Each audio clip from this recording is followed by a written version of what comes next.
How to choose stretches for your PT sessions. Hi, I'm Hayley from Parallel Coaching, and in this video we're going to explore all things stretches, and we're going to remove the overwhelm that you feel when you're planning for the stretch component of your PT sessions. It can be overwhelming, especially if you're trained to be a PT or if you're brand new, and it basically means you're probably thinking, there's so many stretches I can do, how do I know which one is best for my client and how many I can choose? So that's what we're going to talk about today, so that you know exactly what to do and you can go and put together a really good plan.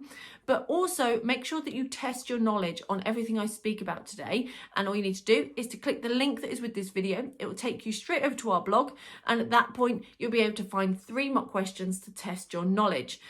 So let's dive in and find out all about stretches.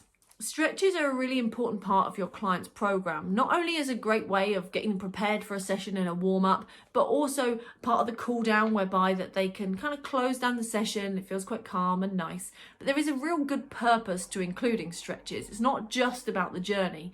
It's also there for a very clear anatomical adaptation. One of the components of fitness is flexibility. And if we can include particularly developmental stretches with our client, we actually have an opportunity to progress someone's flexibility. If we progress that flexibility and that range of movement around the joint, we're less likely to get injury. They are also more likely to improve and increase their performance on exercises. It'll improve their posture, and it will mean that they will often find it more easier to function in day-to-day life if that's part of their goal. So this mobility, this idea of increasing range of movement, is key for most of our clients, and a warm-up and a cool-down should include stretch components. But which ones do we choose? This depends on the client. Now remember, part of being a PT is to now do personal training. It's not a case of these are my favourite stretches, I do them every time with every client.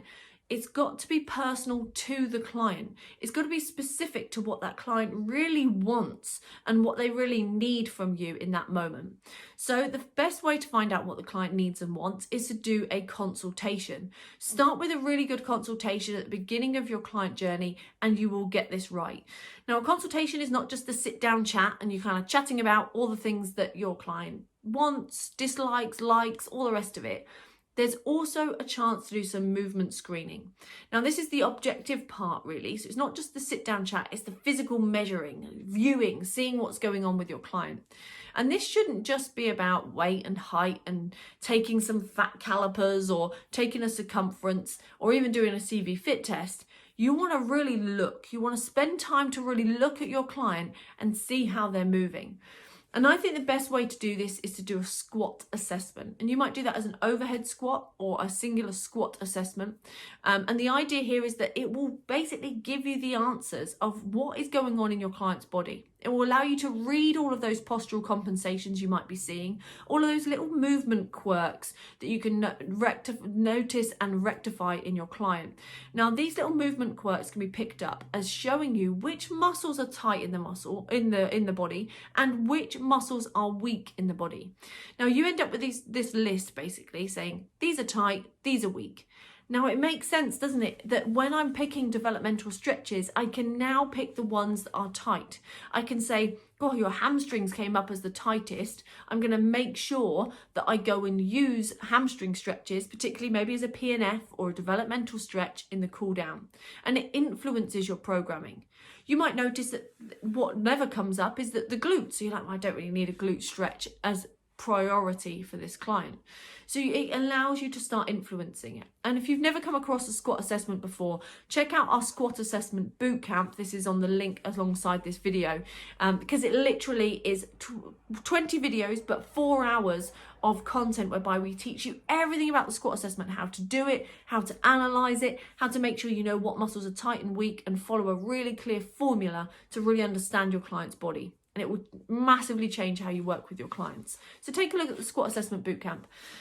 Now, outside of that, as you're doing the squat assessment bootcamp, you'll get the compensation, and then you can work out what's tight and what's weak. Let's just say the compensation is that when they're doing a squat, they excessively flex from their hips. So instead of it being like a nice angle whereby their shins are parallel to their spine. Instead, they end up leaning forward, so it becomes like a tabletop position. And I'm sure you've seen that with your clients before. That, for example, means that their hip flexors are tight and that their glutes are weak. So now I can, amongst other muscles, so now I can look at it and go, I need to make sure I include that hip flexor stretch in their developmental stretches in the cool down.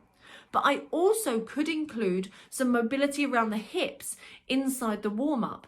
So now in the warm-up, I'm going to spend longer warming up the hips. I'm going to do some circular motions with the hips. I'm going to do some sexy circles with the hips. I'm going to make sure I sort of do some static stretches that will really open out the hips and stretch off key muscles around the hip, because we've identified that that's a key area of concern.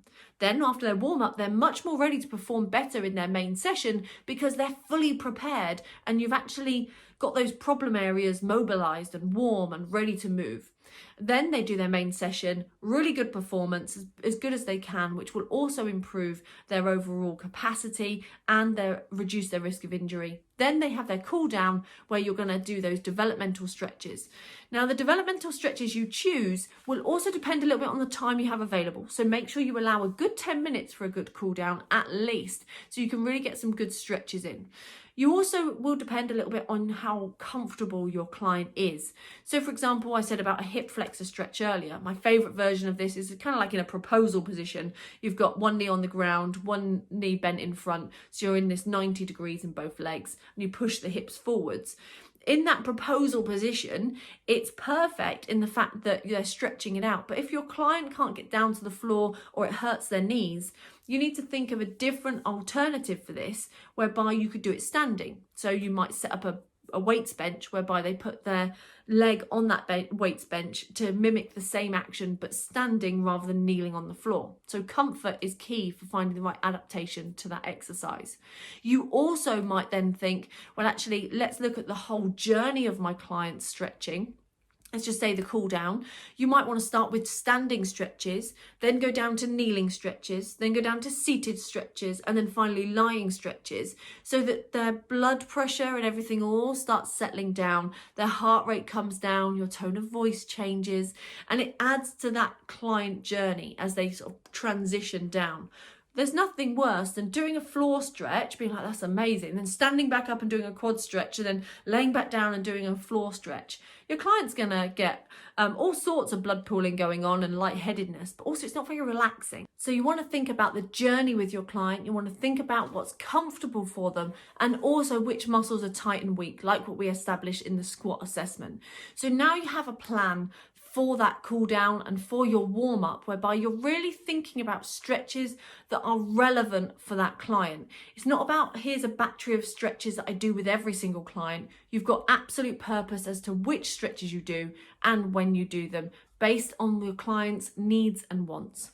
Now, again, if you've not already checked out our squat assessment bootcamp, make sure you check that out, because it will really help you understand much more about stretching and the performance of your client and her posture as well.